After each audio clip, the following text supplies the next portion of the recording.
You're watching BBC World News Today with me, Zainab Badawi. Europe's debt crisis hits the Eurozone's third biggest economy. The Italian Senate votes for an austerity budget to stave off an international financial bailout.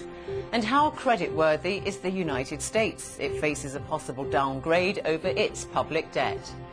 Facing the music, Rupert Murdoch and his son James agree to appear before a parliamentary committee on the phone hacking scandal. You can't hide away from this level of public anguish and anger and indeed interest. We venture into Syria and speak to the Syrian soldiers who refuse to open fire on unarmed civilians, and why theatre-goers in Britain won't be left wriggling uncomfortably in their seats anymore as many theatres get a makeover.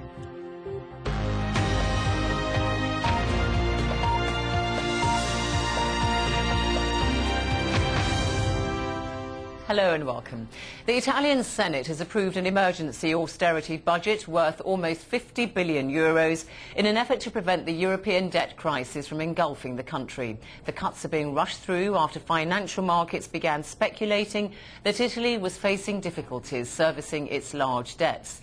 The lower house of Parliament is due to vote on the issue on Friday and is also expected to approve the measures to try to balance the budget. Our World Affairs correspondent Richard Galpin has more.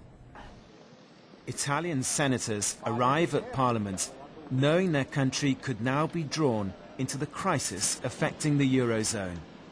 So today they came to debate the government's plan to reduce the huge amount of public debt the country has accumulated. In total, Italy owes 1.6 trillion euros, making it the most indebted country in Europe. It has more outstanding bonds than Greece, Ireland and Portugal put together.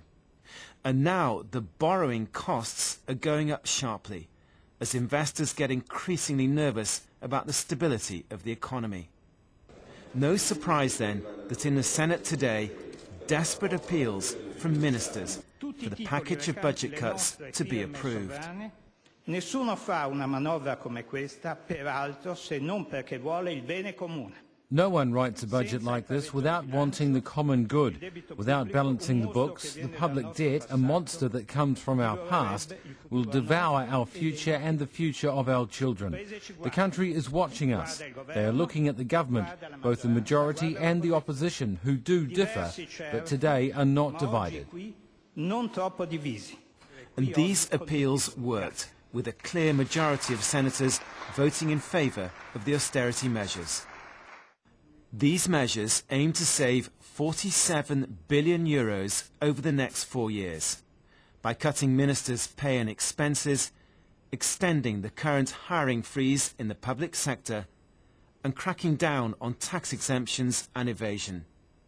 But almost all these cuts, 40 billion euros worth, will only be implemented in 2013 and 14, by which time there'll be a new government.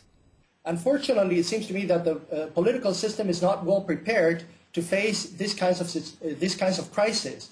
And the tendency of politicians is usually to look at probably short term when it comes to benefits or benefiting their own gains. And unfortunately, there is sort of a lack of vision.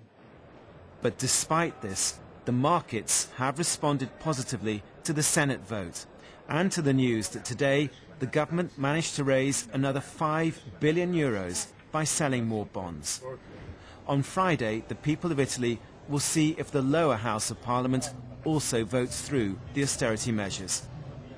Everyone here aware that the Italian economy, Europe's third largest, could bring down the entire Eurozone if it too needs a bailout.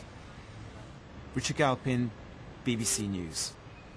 Well, and in the US, the world's biggest economy, it's also saddled with a big debt.